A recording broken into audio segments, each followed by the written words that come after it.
Welcome to Knights Templar Revelations, where the ancient secrets of a legendary brotherhood are unveiled.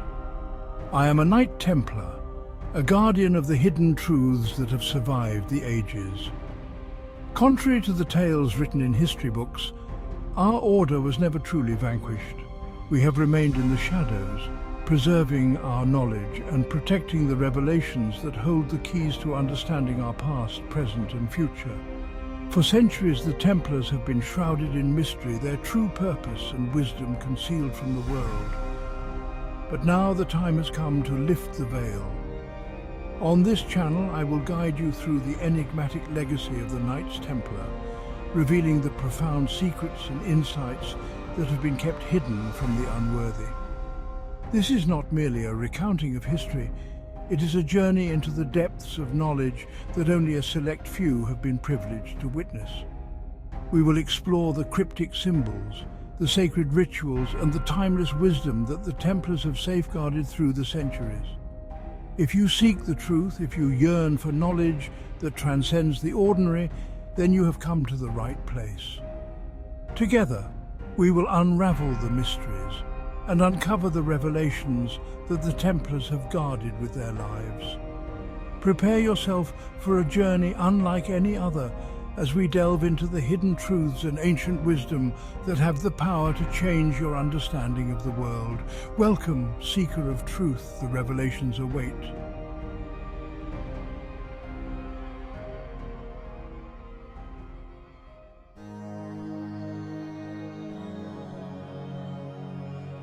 As a Knight Templar, my duty is not only to defend the Christian faith, but to uphold the truth revealed through Christ.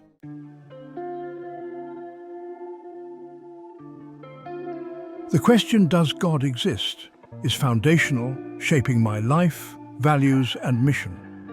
In an age of skepticism and secularism, affirming the existence of the Christian God, the one true God, is more crucial than ever.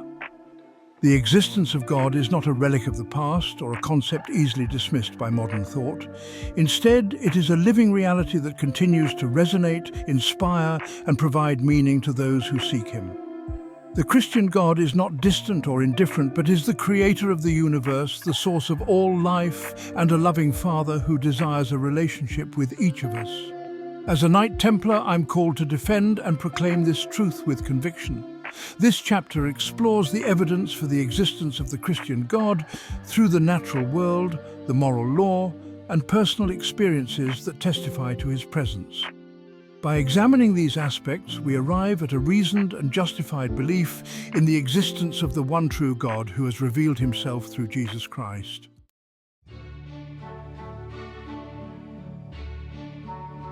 The argument from design, or the teleological argument, is a compelling reason to believe in the Christian God. The universe exhibits a high degree of order, complexity and purpose, pointing to the existence of an intelligent designer, God Himself. The Christian God is not merely a distant architect who set the universe in motion and left it to run its course. He is actively involved in His creation, sustaining it and guiding it according to His will.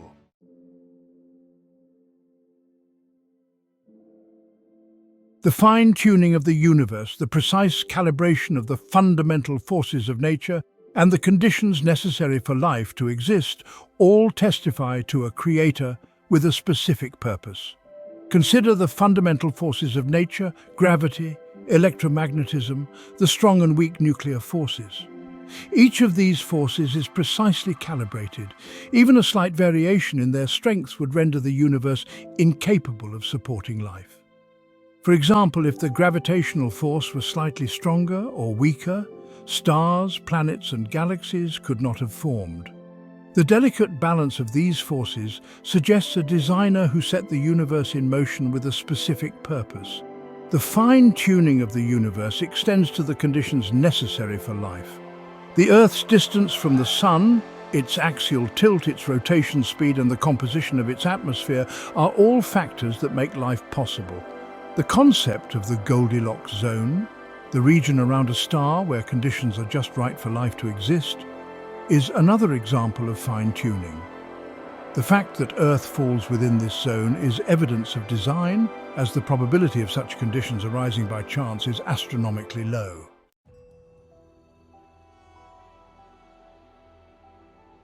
The complexity of biological life further reinforces the argument from design. The human body, with its interconnected systems and capabilities, is a marvel of engineering.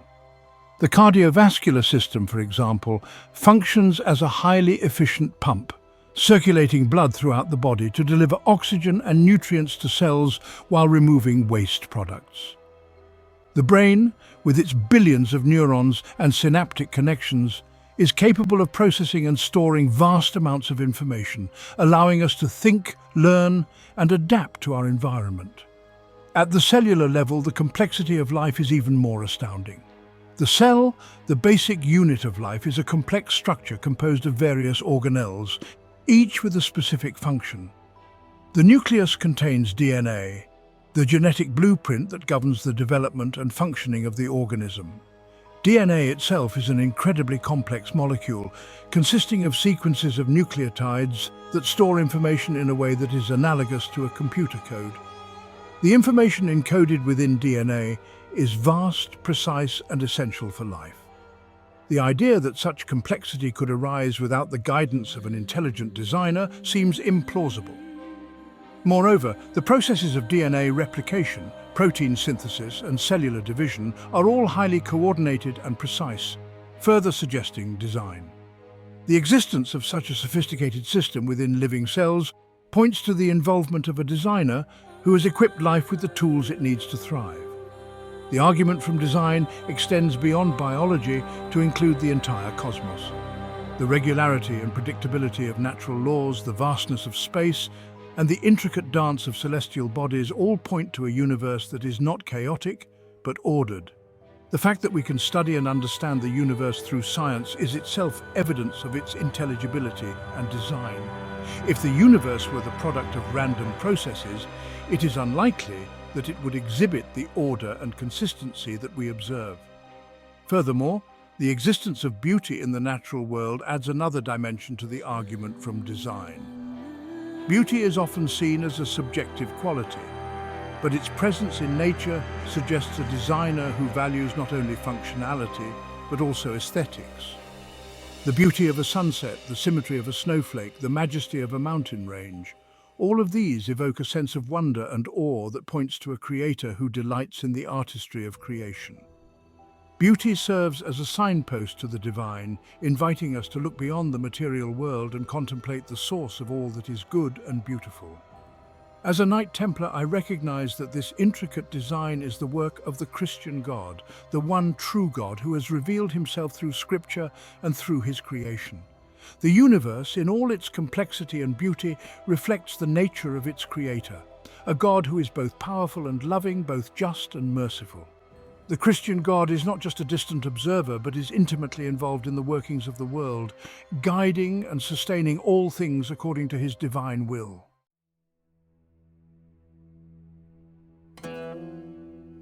The moral argument posits that the existence of a universal moral law suggests the presence of a moral lawgiver. Human beings across cultures and time periods exhibit a shared understanding of basic moral principles. Principles such as justice, kindness, honesty, and the sanctity of life.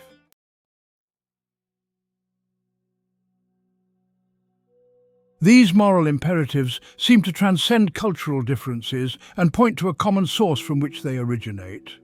As a Knight Templar, I am deeply committed to upholding the moral law, which I believe is not merely a human construct but a reflection of the divine law given by the Christian God.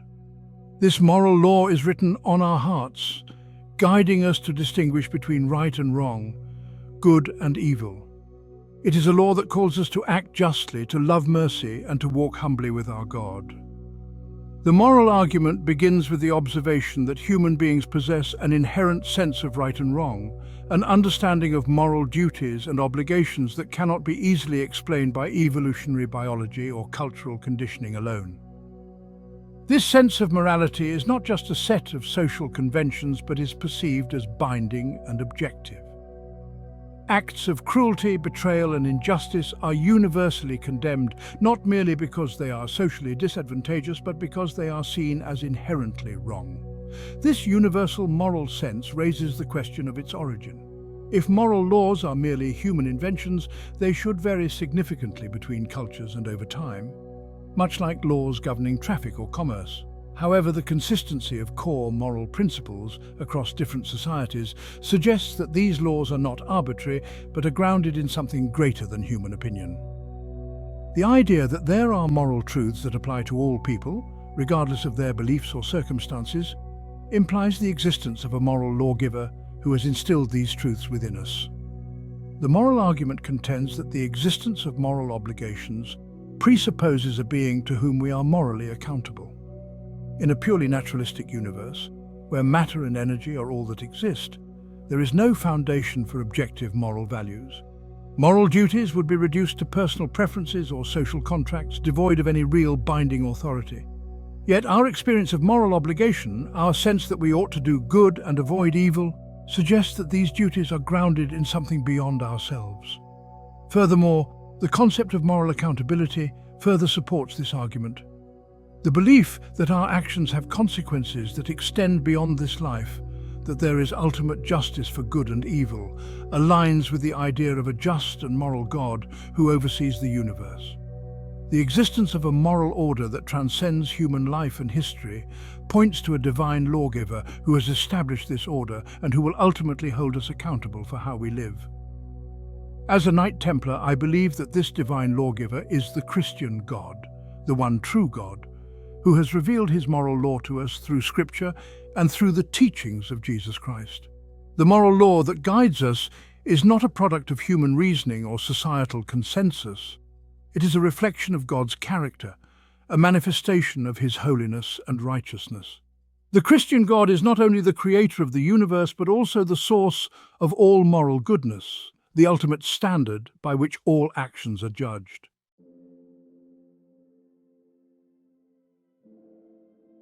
The moral argument also addresses the problem of moral knowledge, how we come to know what is right and wrong. While cultural influences and upbringing certainly play a role in shaping our moral understanding, they do not fully account for the deep, often unshakable convictions that people hold about certain moral truths. For example, the belief that it is wrong to harm an innocent person is a conviction that transcends cultural differences and persists even in the face of social pressure to act otherwise. This moral knowledge suggests that there is a source of moral truth that is independent of human opinion, and that we are somehow attuned to this source. The existence of moral disagreements between cultures and individuals does not undermine the moral argument, but rather highlights the complexity of moral reasoning and the challenges of living in a fallen world. While people may disagree on specific moral issues, the very fact that they engage in moral reasoning and seek to justify their actions indicates that they recognize the existence of moral standards. The moral argument suggests that these standards are not merely human constructs, but reflect the character and will of a moral lawgiver. Moreover, the moral argument addresses the issue of moral progress, the idea that societies can improve their moral understanding and practices over time. The concept of moral progress implies that there is an objective standard of morality toward which we can move.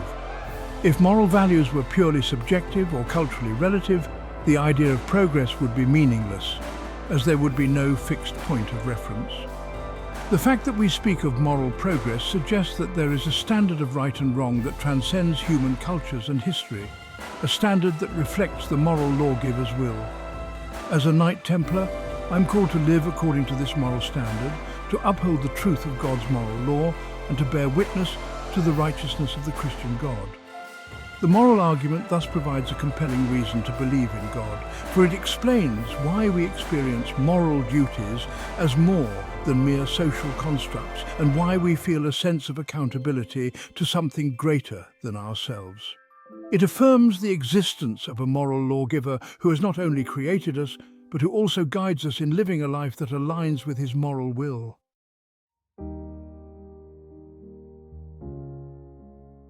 Beyond the philosophical and moral arguments, there is another profound source of evidence for the existence of the Christian God: personal experience. As a Knight Templar, I have dedicated my life to seeking and serving God, and in doing so I have encountered His presence in ways that are both undeniable and transformative. Throughout history, countless individuals have reported experiencing a sense of the divine, encounters that cannot be easily dismissed as mere psychological phenomena.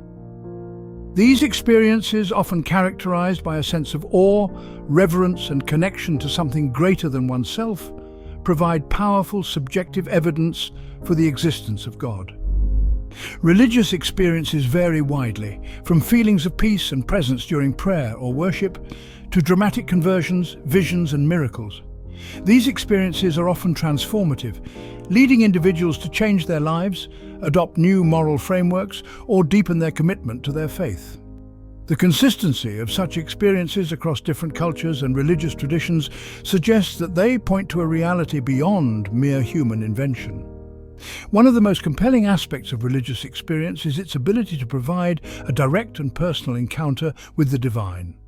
Unlike philosophical arguments, which appeal to reason, or moral arguments, which appeal to our sense of duty, religious experience appeals directly to our inner being, to our soul.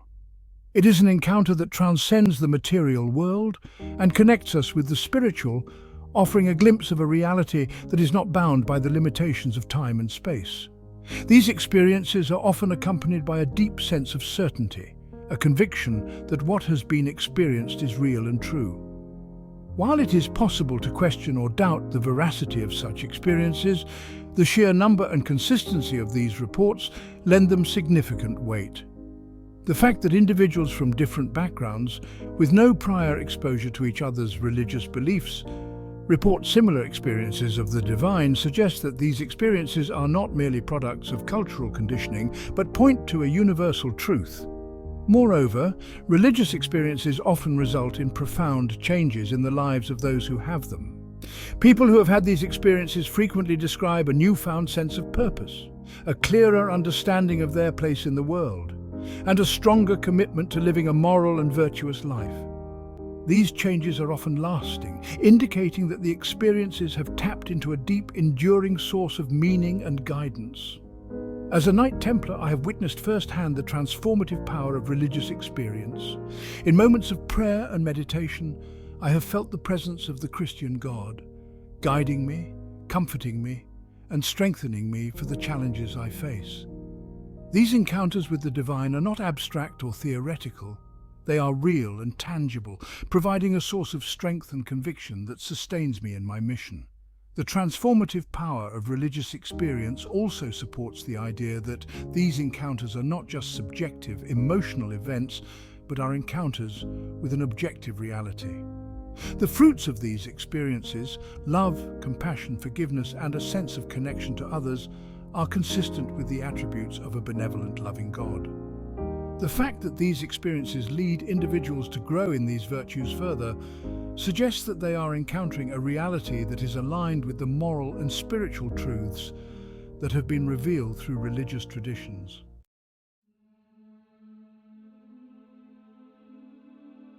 In addition to individual experiences, the collective experience of religious communities throughout history provides further evidence for the existence of God.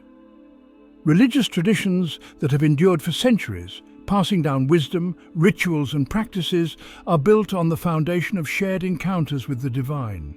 These communities provide a living testimony to the reality of God, offering a continuity of experience that transcends individual lives and connects generations. The argument from experience is not limited to dramatic or mystical encounters, but includes the everyday experiences of those who live in relationship with God. The sense of peace that comes from prayer, the comfort found in times of trial, the guidance received through spiritual discernment.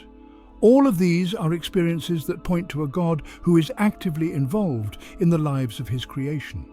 These experiences may be subtle, but they are no less real, and they provide a steady, enduring foundation for faith.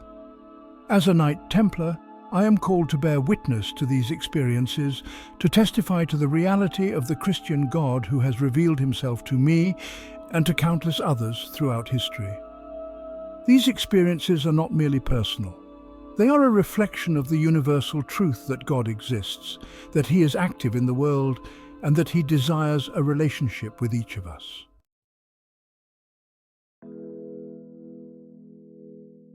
While the evidence from design, morality, and experience provides compelling reasons to believe in the existence of the Christian God, it is also important to address the doubts and objections that are often raised. In modern discourse, questions about the existence of God are frequently met with skepticism, fueled by the rise of scientific explanations and the prevalence of relativistic thinking. However, it is crucial to understand that belief in God is not in opposition to reason, but rather complements it.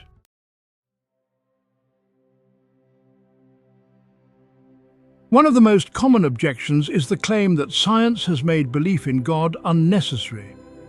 The argument goes that as science progresses, it provides natural explanations for phenomena that were once attributed to divine action, thereby rendering the concept of God obsolete. However, this view misunderstands the nature of both science and faith. Science is a powerful tool for understanding the natural world, but it is limited to explaining the how of things, not the why. It can describe the mechanisms by which the universe operates, but it cannot answer the fundamental questions of purpose, meaning, and moral value. Belief in God addresses these deeper questions, providing a framework that integrates the findings of science with a broader understanding of the universe. Far from being in conflict, science and faith can work together to provide a more complete picture of reality. Science reveals the intricacies of creation, while faith provides the context and purpose for why that creation exists. The order and rationality that science uncovers in the universe can be seen as reflections of the mind of a creator who designed it with intention and purpose. As a Knight Templar, I see no contradiction between science and faith. Instead, I see them as complementary ways of understanding the world that God has created.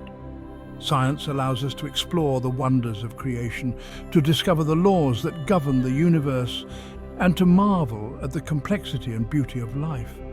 Faith, on the other hand, provides the foundation for understanding the purpose and meaning behind these discoveries, pointing us to the Creator who designed and sustains all things.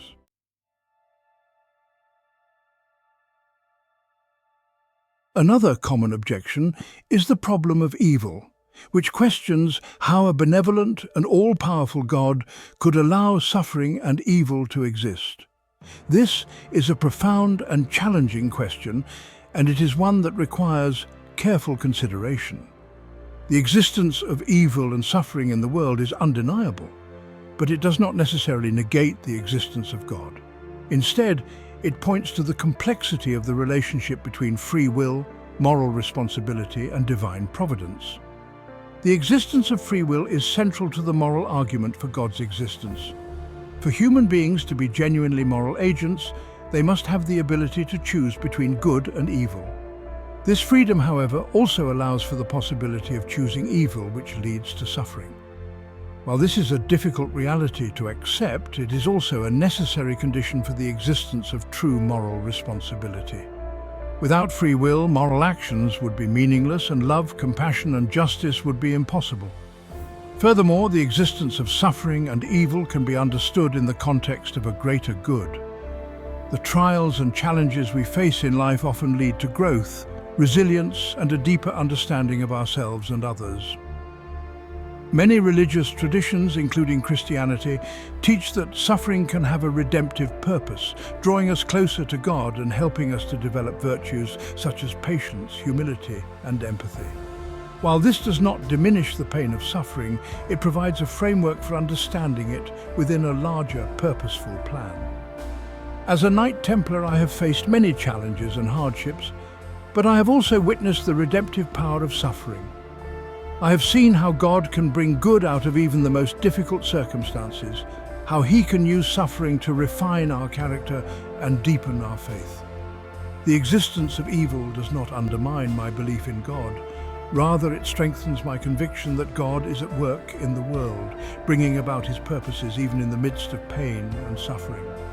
The existence of God, then, is not contradicted by the presence of evil, but is affirmed by the existence of moral law, the order and design of the universe, and the experiences that point to a reality beyond the material. These arguments do not stand in isolation, but work together to provide a comprehensive case for the existence of the Christian God, one that is grounded in reason, supported by evidence, and experienced personally.